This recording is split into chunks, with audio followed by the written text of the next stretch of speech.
Έκτο φιλικό παιχνίδι για τον Πανετολικό στη Μυτιλήνη με αντίπαλο την καλονή ομάδα δεύτερης εθνικής. Ο Βασίλης Γκολιάς στην πρώτη καλή φάση του παιχνιδιού, φάουλ που εκτέλεσε, η μπάλα πέρασε out.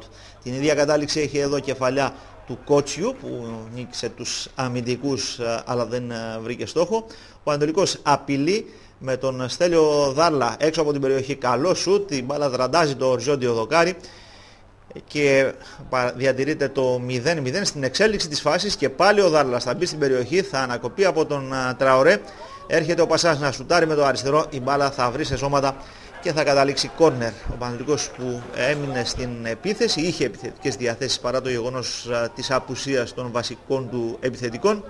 Εδώ καλός συνδυασμός από τα δεξιά, ο Πασάς θα μπει στην περιοχή, θα τον γκρεμίσει ο Σεφρά, ο διαιτητής της αναμέτρησης αφήνει το παιχνίδι να συνεχιστεί.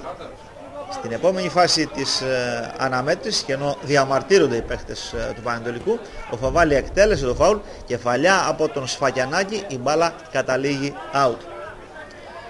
Ευκαιρία για την ομάδα της Μυτιλήνης, μέσα στην περιοχή το σουτ από τον Μανούσο βρήκε στα σώματα και απομακρύνθηκε. Η ομάδα της Καλονής με τον Λεοζίνιο θα σουτάρει πάνω στον Τακίδη που εύκολα μπλοκάρει.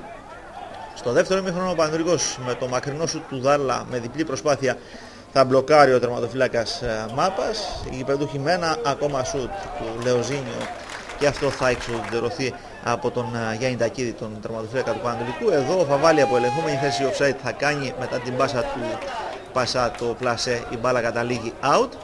Και ο Πανετολικός συνεχίζει να κινείται επιθετικά με τον Πασά. Θα κάνει το σουτ με το δεξί, θα μπλοκάρει ο τερματοφύλακας των γηπεδούχων. Μία ακόμα προσπάθεια αντεπίθεσης με τον Φαβάλη να πλασάρει από μακριά, προλαβαίνοντας την έξοδο του τερματοφύλακα αλλά χωρίς να βρίσκει στόχο. Η ομάδα της Μυτιλήνης σε μια καλή ευκαιρία με το σουτ του Βλαστέλη, η μπάλα θα τραντάξει το κάθε δοκάρι. Τελευταία φάση στο παιχνίδι, στις καθυστερήσεις με το σουτ αυτό. Παρά το γεγονός ότι το παιχνίδι δεν είχε γκολ, είχε αρκετές ευκαιρίες, είχε φάσεις που ικανοποίησαν τους θεατές του αγώνα.